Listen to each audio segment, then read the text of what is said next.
ನಮಸ್ಕಾರ, ಇದು ವಿಶ್ವಂಬರ ಟಿವಿ. ನಾನು ಗುರುಪ್ರಸಾದ್ ಶಾಸ್ತ್ರಿ. ಪ್ರೈಮ್ ಗೆಸ್ಟ್ ಕಾರ್ಯಕ್ರಮಕ್ಕೆ ಸ್ವಾಗತ. ಇವತ್ತು ನಮ್ಮ ಜೊತೆಗಿದ್ದಾರೆ ಡಾಕ್ಟರ್ ಕೆ.ವಿ. ಶಿವರಾಮ್. ಶಿರಸಿಯ ಪ್ರತಿಷ್ಠಿತ ಗಣೇಶ ನೇತ್ರಾಲಯ ಇದರ ಮುಖ್ಯಸ್ಥರಾಗಿದ್ದಾರೆ. ಕಳೆದ 30 ವರ್ಷಗಳಿಂದ ರಾಜ್ಯದಲ್ಲಿಯೇ ಖ್ಯಾತ ನೇತ್ರ ತಜ್ಞರಾಗಿ ಜವಾಬ್ದಾರಿಯನ್ನು ನಿರ್ವಹಿಸುತ್ತಿದ್ದು, ರೋಟರಿ ಕ್ಲಬ್, IMA ಸೇರಿದಂತೆ ಸಾಕಷ್ಟು ಸಂಘ ಸಂಸ್ಥೆಗಳಲ್ಲಿ ಅಧ್ಯಕ್ಷರಾಗಿ ವಿವಿಧ ಹಂತದಲ್ಲಿ ಜವಾಬ್ದಾರಿಯನ್ನು ನಿರ್ವಹಿಸಿದ್ದಾರೆ. ಕಾರ್ಯಕ್ರಮಕ್ಕೆ ಆತ್ಮೀಯ ಸ್ವಾಗತ. ನಮಸ್ತೆ ಸರ್. ನಮಸ್ಕಾರ. ನಮಸ್ಕಾರ. ಪ್ರಿಯ ವೀಕ್ಷಕರೇ, ಈ ವಿಡಿಯೋನ ನೋಡೋದಕ್ಕೂ ಮೊದಲು ನಮ್ಮ ಚಾನೆಲ್ ಅನ್ನ ಇನ್ನು ಸಬ್ಸ್ಕ್ರೈಬ್ ಮಾಡ್ಕೊಂಡಿಲ್ಲ ಆದ್ರೆ ತಕ್ಷಣವೇ ಸಬ್ಸ್ಕ್ರೈಬ್ ಮಾಡ್ಕೊಳ್ಳಿ. ಹಾಗೆ ವಿಡಿಯೋ ಇಷ್ಟ ಆಗಿದ್ರೆ ಶೇರ್ ಮಾಡಿ. ಸರ್, ತಾವು ಕಳೆದೊಂದು 30 ವರ್ಷಗಳಿಂದ ಶಿರಸಿಯಲ್ಲಿ ನೇತ್ರ ತಜ್ಞರಾಗಿ ಕೆಲಸವನ್ನು ಮಾಡ್ತಾ ಇದ್ದೀರಿ. ವೃತ್ತಿಯಿಂದ ನೇತ್ರ ತಜ್ಞರು, ಆದರೆ ಪ್ರವೃತ್ತಿಯಿಂದವ ಅಂದರೆ ಬಹುತೇಕ ನಮ್ಮ ಜಿಲ್ಲೆಯ ಜನರಿಗೆ ಗೊತ್ತಿದೆ, ನೀವು ಸಾಂಸ್ಕೃತಿಕವಾಗಿ, ಸಾಹಿತ್ಯಿಕವಾಗಿ ಡಾಕ್ಟರ್ ಕೆ.ವಿ. ಶಿವರಾಮ್ ಜೊತೆಗೆ ನಯನ ಫೌಂಡೇಶನ್ ಏನಿದೆ ಸಾಕಷ್ಟು ಒಂದು ಒಳ್ಳೆ ರೀತಿ ಕೆಲಸವನ್ನು ಮಾಡ್ತಾ ಇದೆ. ಇವತ್ತಿನ ದಿನ ನಾವು ನಯನ ಫೌಂಡೇಶನ್ ಸಂಬಂಧಪಟ್ಟಾಗ ಮಾತಾಡೋದಾದ್ರೆ, ಈ ಒಂದು ಸಾಂಸ್ಕೃತಿಕ ರಂಗದಲ್ಲಿ ಅಥವಾ ಸಾಮಾಜಿಕ ರಂಗದಲ್ಲಿ ನಯನ ಫೌಂಡೇಶನ್ ಅದರ ಏನು ಕೆಲಸ ಮಾಡ್ತಾ ಇದೆಯಲ್ಲ, ಆ ಒಂದು ಕಲ್ಪನೆ ಹೇಗೆ ಬಂತು ನಿಮಗೆ? ಅದನ್ನು ಶುರು ಮಾಡ್ಬೇಕಂತ ಯಾಕೆ ಅನ್ನಿಸ್ತು? ಹೇಳಬೇಕು ಅಂದರೆ ನನಗೆ ಬಾಲ್ಯದಿಂದನೂ ಕೂಡ ಕಲೆ, ಸಾಹಿತ್ಯ, ಸಂಗೀತ ಇದ್ರ ಬಗ್ಗೆ ಆಸಕ್ತಿ ರಂಗಭೂಮಿಯಲ್ಲಿ ವಿಶೇಷವಾಗಿ ಇತ್ತು. ಅದಕ್ಕೆ ಮೂಲ ಕಾರಣ ನಮ್ಮ ಬಾಲ್ಯದ ಒಂದು ಮನೆಯ ಸಂಸ್ಕಾರ. ಅಲ್ಲಿ ತಾಯಿಯವರು ಹೇಳ್ತಿದ್ದ ಕೀರ್ತನೆಗಳು, ತಂದೆಯವರು ಈ ಗಮಕ ಹೇಳ್ತಾಯಿದ್ರು, ಹಾಗೆಯೇ ಅಣ್ಣ ಚಿತ್ರ ಕಲಾವಿದ ಇದ್ದರು. ಆಮೇಲೆ ನಮ್ಮ ಮನೆಯಲ್ಲಿ ಮದುವೆ ನಂತರ ಮನೆಯವರು ಸಂಗೀತ ಹೇಳ್ತಿದ್ರು, ಮಗಳು ಭರತನಾಟ್ಯ ಕಲಾವಿದೆ.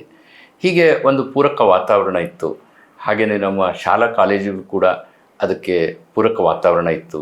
MBBS ಕಲಿಬೇಕಾದ್ರೆ ಕೂಡ ಕನ್ನಡ ಸಂಘ, ಲಿಟ್ರರಿ ಅಸೋಸಿಯೇಷನ್ ಅದರಲ್ಲಿ ಕೂಡ ಆ್ಯಕ್ಟಿವ್ ಆಗಿ ಇರ್ತಾ ಇದ್ವಿ. ಹಾಗೆ ಅಲ್ಲಿ ರಂಗಭೂಮಿ ಚಟುವಟಿಕೆಗಳಲ್ಲೂ ಕೂಡ ಪಾಲ್ಗೊಳ್ತಾ ಇದ್ವಿ.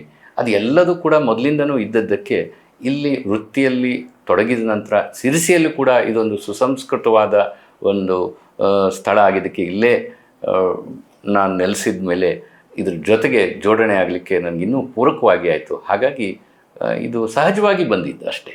ಓಕೆ, ಕಳೆದ 1 ದಶಕಗಳಿಂದ, ಈಗ ಲೆಕ್ಕಾಚಾರ ಹಾಕೋದಾದ್ರೆ ಕಳೆದ ಒಂದು 8 ವರ್ಷಗಳಿಂದ ನಯನ ಫೌಂಡೇಶನ್ ಒಂದು ಸಾಂಸ್ಥಿಕ ರೂಪವನ್ನು ಪಡೆದುಕೊಂಡಿದೆ. 2017ರಿಂದ ಆರಂಭ ಆದಂತ ಸಂಸ್ಥೆ. ಆದ್ರೆ ಅದಕ್ಕೂ ಮುಂಚೆ ಆ ಒಂದು ಹೆಸರೊಂದು ಇಲ್ಲಾಗಿತ್ತು ಬಿಟ್ರೆ, ತಾವು ಸಾಕಷ್ಟು ಸಾಂಸ್ಕೃತಿಕ ರಂಗದಲ್ಲಿ, ಸಾಮಾಜಿಕ ರಂಗದಲ್ಲಿ, ಕಲೆಯಲ್ಲಿ ಇರ್ಬೋದು, ಸಾಹಿತ್ಯ ಇರ್ಬೋದು, ಕೆಲಸವನ್ನ ನಿರಂತರವಾಗಿ ಮಾಡ್ತಾ ಬಂದಿದ್ರಿ.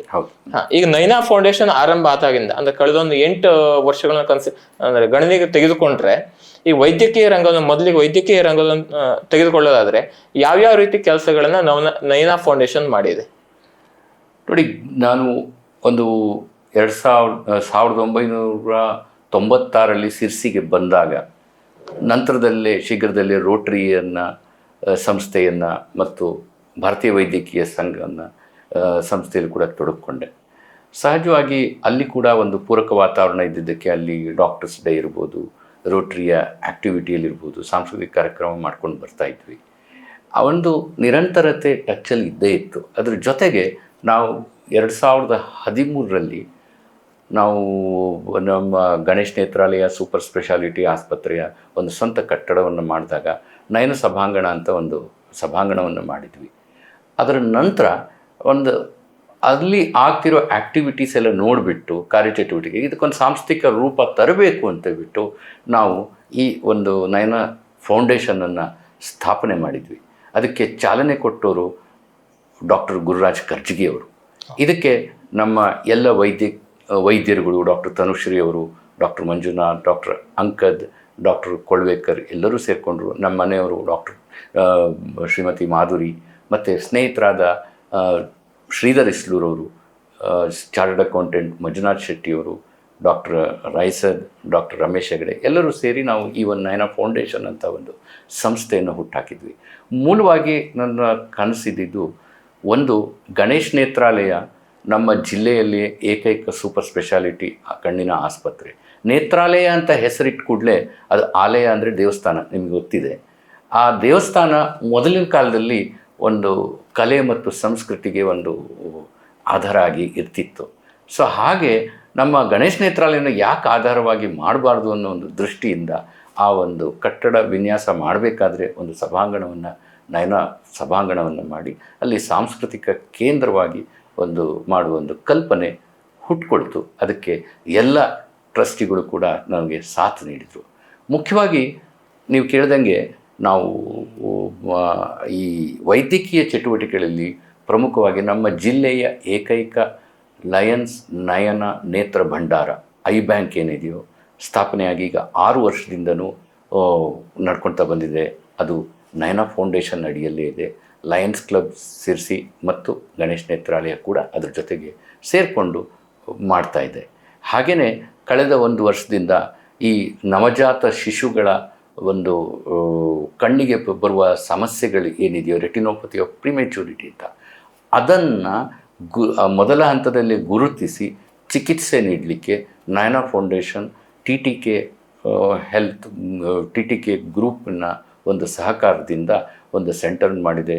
ಅದನ್ನು ಪರಿಕಲ್ಪನೆಯನ್ನು ಡಾಕ್ಟರ್ ಮಂಜುನಾಥ್ ಅವರು, ನಮ್ಮ ಅಕ್ಷಿಪಟಲ ತಜ್ಞದವರು, ಅವರು ಕೂಡ ನಯನ ಫೌಂಡೇಶನ್ ಟ್ರಸ್ಟಿ ಅವರ ನೇತೃತ್ವದಲ್ಲಿ ಈ ಕೆಲಸ ಜಿಲ್ಲೆಯಲ್ಲೇ ಪ್ರಥಮ ಬಾರಿಗೆ ಯಶಸ್ವಿಯಾಗಿ ನಡೀತಾ ಇದೆ. ಹಾಗೆಯೇ ನಮ್ಮ ನೇತ್ರ ಭಂಡಾರದ ಚೀಫ್ ಆಗಿರುವ ಡಾಕ್ಟರ್ ವಿಶ್ವನಾಥ್ ಅಂಗದ್ ಅವರು ನಡೆಸ್ಕೊಂಡು ಬಂದಿದ್ದಾರೆ. ಅದಲ್ಲದೆ ನಾವು ರಾಜ್ಯ ಮಟ್ಟದ ಅನೇಕ ವೈದ್ಯಕೀಯ ಕಮ್ಮಟಗಳನ್ನು ಮತ್ತು ನಿರಂತರ ವೈದ್ಯಕೀಯ ಕಲಿಕೆಯನ್ನು, ಹಾಗೆಯೇ ಸಾರ್ವಜನಿಕರಿಗೆ ವೈದ್ಯಕೀಯ ತಿಳುವಳಿಕೆ ಕಾರ್ಯಾಗಾರಗಳನ್ನು ನಯನ ಫೌಂಡೇಶನ್ ಅಡಿಯಲ್ಲಿ ಮತ್ತು ಅನೇಕ ಕ್ಯಾಂಪ್ಗಳನ್ನು ಕೂಡ ನಯನ ಫೌಂಡೇಶನ್ ಮುಖಾಂತರ ಇಷ್ಟು ವರ್ಷಗಳು ಮಾಡ್ಕೊಂಡು ಬಂದಿದ್ದೀವಿ. ಓಕೆ, ಈಗ ನಮ್ಮ ದೇಶದಲ್ಲಿ ನಾನು ಕೇಳ್ಪಟ್ಟ ಹಾಗೆ ಬಹುತೇಕ ಒಂದು ಆಸ್ಪತ್ರೆಯಲ್ಲಿ, ಒಂದು ಸೂಪರ್ ಸ್ಪೆಷಾಲಿಟಿ ಆಸ್ಪತ್ರೆಯಲ್ಲಿ ಕೇವಲ ಸಾಂಸ್ಕೃತಿಕ ಅಥವಾ ಸಾಹಿತ್ಯಕ್ಕೆ ಹೇಳಿ ಒಂದು ಸಭಾಂಗಣವನ್ನು ನಿರ್ಮಾಣ ಮಾಡಿ, ಅಂದ್ರೆ ಆಸ್ಪತ್ರೆಯಲ್ಲಿ ಅದಕ್ಕೊಂದು ವ್ಯವಸ್ಥೆಯನ್ನು ಕಲ್ಪಿಸಿದಂಥ ಏಕೈಕ ಆಸ್ಪತ್ರೆ ಗಣೇಶ ನೇತ್ರಾಲಯ ಅಂದರೆ ತಪ್ಪಾಗ್ಲಿಕ್ಕಿಲ್ಲ. ಹಾಗಾಗಿ ಈ ಒಂದು ಕಲ್ಪನೆಯಲ್ಲಿ ಈಗ ವೈದ್ಯಕೀಯ ರಂಗದ ಹೊರತಾಗಿ ಸಾಹಿತ್ಯ ಇರ್ಬೋದು, ಕಲೆ ಇರ್ಬೋದು, ಶೈಕ್ಷಣಿಕವಾಗಿಯೂ ಸಹ ನಯನ ಫೌಂಡೇಶನ್ ಸಾಕಷ್ಟು ಕೆಲಸಗಳನ್ನು ಕಳೆದ ಒಂದು 8-10 ವರ್ಷಗಳಿಂದ ಮಾಡ್ತಾ ಬಂದಿದೆ. ಅದು ಬಡ ರೋಗಿಗಳಿಗೆ ನೇತ್ರ ಚಿಕಿತ್ಸೆಗಳಿಗೆ ನೀಡುವಂಥ ಸೌಲಭ್ಯಗಳಿಂದ ಹಿಡಿದು ಬಡ ಪ್ರತಿಭಾವಂತ ವಿದ್ಯಾರ್ಥಿಗಳಿದ್ದಾರೆ ಅವರಿಗೆ ಆರ್ಥಿಕ ಸಹಾಯ ಮಾಡುವಂಥ ಈಗ ಸಾಕಷ್ಟು ಸಾಮಾಜಿಕ ಚಟುವಟಿಕೆಗಳಲ್ಲಿ ನಯನ ಫೌಂಡೇಶನ್ ಕೆಲಸವನ್ನು ಮಾಡ್ತಾ ಇದೆ. ಅದ್ರ ಬಗ್ಗೆ ಒಂದೆರಡು ಮಾಹಿತಿಗಳನ್ನು ಹಂಚ್ಕೋಬೋದಾ?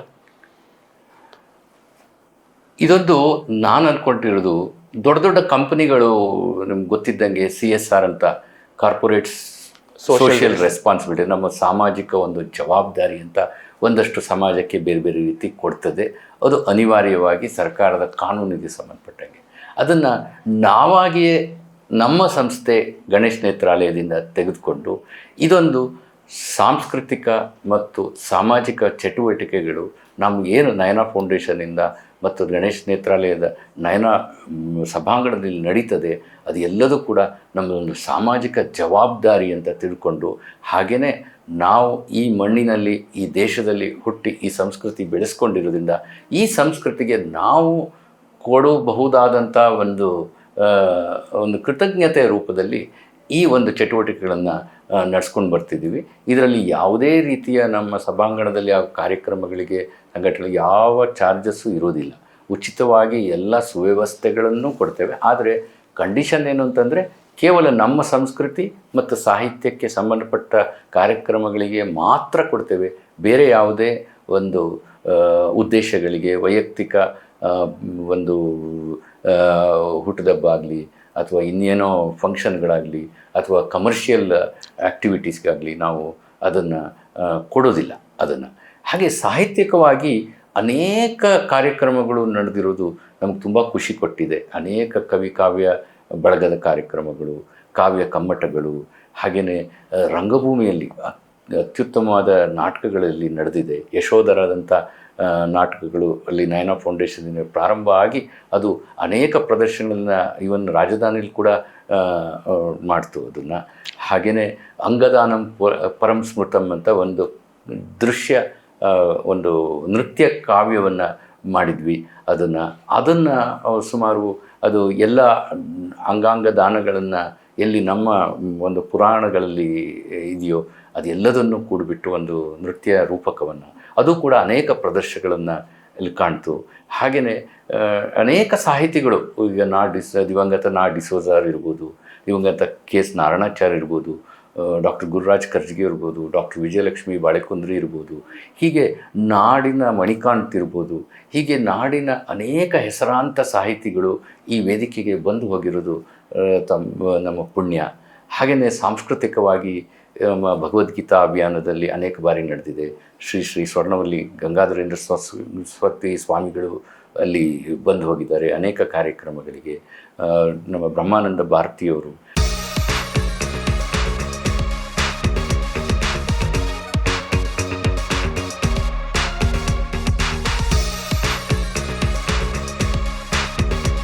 ಅನೇಕ ರಾಮಕೃಷ್ಣ ಮಠದ ಸ್ವಾಮೀಜಿಯವರಿಂದ ಸತ್ಸಂಗಗಳಲ್ಲಿ ಬಂದಿದೆ. ವೀಣಾ ಬನ್ನಂಜಿಯವರು, ಹೀಗೆ ಅನೇಕ ಅಧ್ಯಾತ್ಮ ಸಾಧಕರು ಕೂಡ ಅಲ್ಲಿ ಬಂದಿದ್ದಾರೆ. ಸಂಗೀತ ಕಾರ್ಯಕ್ರಮ, ಹಾಗೆ ತಾಳಮದ್ದಳೆ, ಹೀಗೆ ವೈವಿಧ್ಯಮಯವಾದ ಸಾಂಸ್ಕೃತಿಕ ಮತ್ತು ಈ ಒಂದು ಸಾಹಿತ್ಯಕ ಕಾರ್ಯಚಟುವಟಿಕೆಗಳು ಅಲ್ಲಿ ನಡೆದಿದೆ.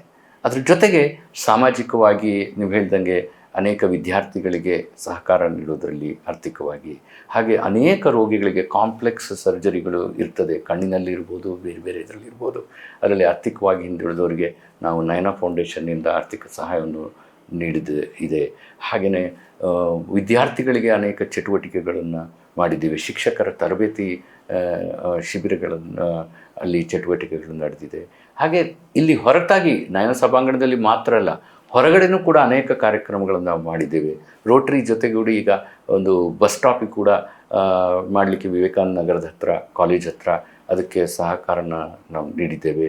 ರಂಗಧಾಮ ನಮ್ಮ ಸಿರಸಿಯ ಹೆಮ್ಮೆ, ಇಲ್ಲಿ ನೆಮ್ಮದಿ ಆವರಣದಲ್ಲಿ ಅದರ ಕಟ್ಟಡ ನಿರ್ಮಾಣದಲ್ಲಿ, ಹಾಗೆ ಇತ್ತೀಚೆಗೆ ಒಂದು ಉದ್ಘಾಟನೆಯಾದ ಕಣಜ, ಅಲ್ಲಿಯ ಒಂದು ಈ ಪೀಠೋಪಕರಣಗಳನ್ನು ತಯಾರಿ ಮಾಡೋದರಲ್ಲಿ ಇರ್ಬೋದು. ಹೀಗೆ ಆರ್ಥಿಕ ಸಹಾಯ ನೀಡಿಗೆ ನಮಗೆ ಕೈಲಾದಷ್ಟು ನಾವು ಈ ರೀತಿ ನಯನ ಫೌಂಡೇಶನಿಂದ ಮಾಡ್ಕೊಳ್ತಾ ಬರ್ತಾ ಇದ್ದೀವಿ. ಓಕೆ, ಈಗ ಗಣೇಶ ನೇತ್ರಾಲಯ ಒಂದು ಕಣ್ಣಿಗೆ ಸಂಬಂಧಪಟ್ಟ ಹಾಗೆ ಹೇಗೆ ಒಂದು ಹೊಸ ಹುಟ್ಟಿಗೆ ಕಾರಣ ಆಗಿದೆಯೋ, ಅದೇ ರೀತಿ ಅಲ್ಲಿ ಅದೇ ಒಂದು ಆಸ್ಪತ್ರೆಯಲ್ಲಿರುವ ನಯನ ಸಭಾಂಗಣ ಈ ಸಾಂಸ್ಕೃತಿಕ ರಂಗದಲ್ಲಿ, ಅಂದರೆ ಪರ್ಟಿಕ್ಯುಲರ್ ಆಗಿ ಈಗ ಸಾಹಿತ್ಯ ಸಂಗೀತದ ಜೊತೆಗೆ ಸಾಂಸ್ಕೃತಿಕ ರಂಗದಲ್ಲಿ ಒಂದು ಹೊಸ ರೂಪ, ಶಿರಸಿ ಅಂತ ಭಾಗದಲ್ಲಿ ಒಂದು ಹೊಸ ರೂಪ ಕೊಡಲಿಕ್ಕೆ ಸಾಧ್ಯ ಆಗಿದೆ ಅಂತ ಹೇಳ್ಬೋದು. ಹಾಗಾಗಿ ಸಾಂಸ್ಕೃತಿಕ ರಂಗದಲ್ಲಿ ನಯನ ಸಭಾಂಗಣ ಯಾವ ರೀತಿ ಕೆಲಸವನ್ನು ಮಾಡಿದೆ? ಈಗಾಗಲೇ ನಾನು ಹೇಳ್ದಂಗೆ ಸಾಂಸ್ಕೃತಿಕ ಚಟುವಟಿಕೆಗಳ ಎಲ್ಲ ರೀತಿಯದ್ದು ಕೂಡ ಇಲ್ಲಿ ನಿರಂತರವಾಗಿ ನಡ್ಕೊಂಡು ಬಂದಿದೆ. ಸಂಗೀತ ಇರ್ಬೋದು, ನಾಟಕಗಳಿರ್ಬೋದು, ಅಥವಾ ಈ ತಾಳಮದ್ದಳೆ ಇರ್ಬೋದು, ಯಕ್ಷಗಾನದ ಒಂದು ಪ್ರಕೃತಿ ಇರ್ಬೋದು, ನೃತ್ಯ ಇರ್ಬೋದು, ಹಾಗೆಯೇ ನಮ್ಮ ಇದು ಕೃಷ್ಣ ಜನ್ಮಾಷ್ಟಮಿ ಕೂಡ ನಿರಂತರವಾಗಿ ಪ್ರತಿ ವರ್ಷವೂ ಅಲ್ಲಿ ನಡೆಸ್ಕೊಂಡು ಬರ್ತಾ ಇದ್ದಾರೆ. ಹೀಗೆ ಯೋಗಾಸನ ಶಿಬಿರ ನಡೀತದೆ. ಆಮೇಲೆ ಇದು ಪ್ರತಿ ವರ್ಷವೂ ಕಳೆದ 10 ವರ್ಷದಿಂದನೂ ಕೂಡ ನಮ್ಮ ವಿಶ್ವ ಯೋಗ ದಿನಾಚರಣೆಯ ನಿಮಿತ್ತ ಅಲ್ಲಿ ಕೂಡ ಕಾರ್ಯಕ್ರಮಗಳಾಗ್ತದೆ. ಹೀಗೆ ಸಾಂಸ್ಕೃತಿಕ, ಅದ್ರ ಜೊತೆಗೆ ಕೆಲವು ದೊಡ್ಡ ಕಾರ್ಯಕ್ರಮಗಳು, ಕಳೆದ ವರ್ಷ ನಾವು ರಘು ದೀಕ್ಷಿತ್ ಅವರ ಒಂದು ಬಹುದೊಡ್ಡ ಕಾರ್ಯಕ್ರಮವನ್ನು ನಯನ ಫೌಂಡೇಶನ್ ಮುಖಾಂತರ ರಂಗಧಾಮದಲ್ಲಿ ಮಾಡಿದ್ವಿ. ಹಾಗೆಯೇ ಇನ್ನು ನಾಡಿದ್ದು 23ನೇ ತಾರೀಕು ಒಂದು ವಿಶೇಷವಾದ ಒಂದು ಕಾರ್ಯಕ್ರಮ ವಸಂತ ಸಂಗೀತ ಸಂಧ್ಯಾ ಅಂತ ಕೂಡ ನಾವು ಆಯೋಜನೆ ಮಾಡಿದ್ದೇವೆ.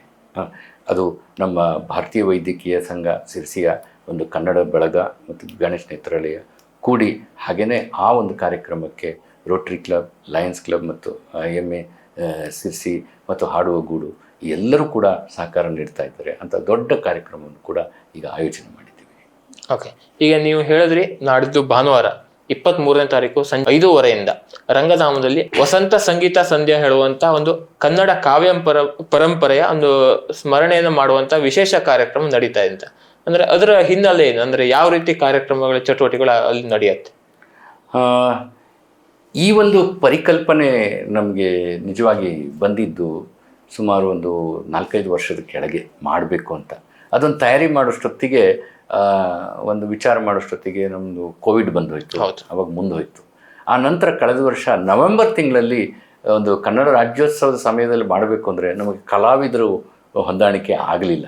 ಹಾಗಾಗಿ ಈ ಸಂದರ್ಭದಲ್ಲಿ ಇದನ್ನು ಇಟ್ಕೊಂಡಿದ್ದೀವಿ.